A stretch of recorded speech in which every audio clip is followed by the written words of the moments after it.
Welcome back guys to my channel. Today is September 17, 4 p.m. dito sa US. Ngayon magluluto ako ng dinner namin.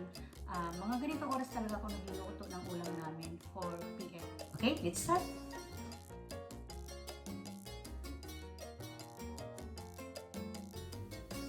1 tablespoon olive oil, 1 pound ground beef,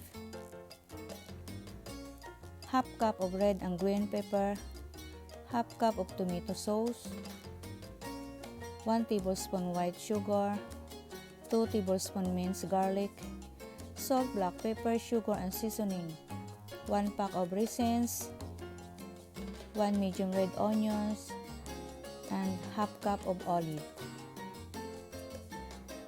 Okay, let's start. We just need to heat the pan before putting the oil. First, saute the garlic.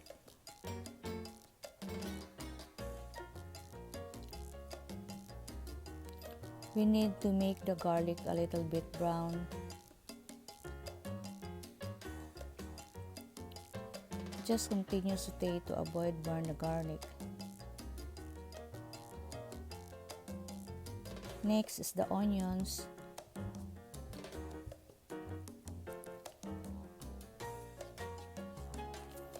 Continue saute.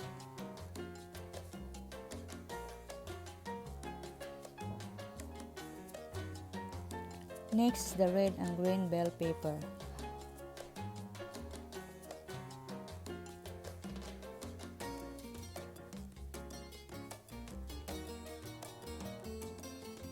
As we all know guys, the bell pepper not only the flavor but also makes the food colorful.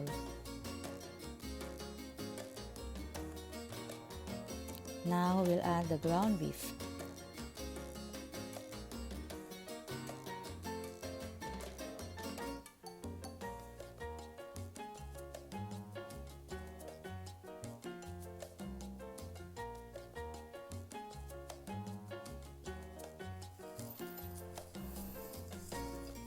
Continue simmer to lessen the water.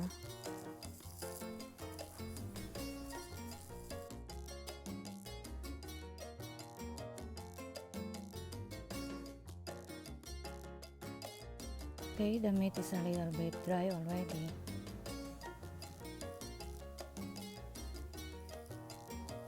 So we can add other ingredients.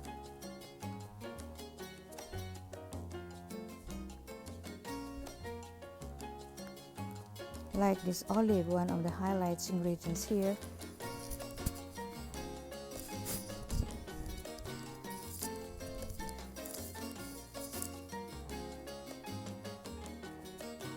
Then the raisins, one of my favorite.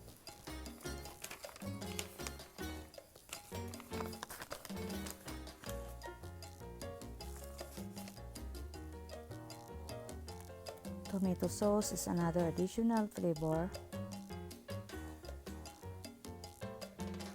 but also makes the food colorful.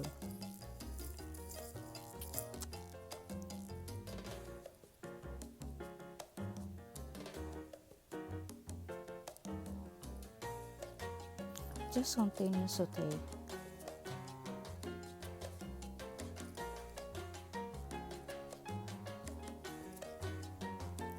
The last is the salt, black pepper, sugar, and seasoning to taste.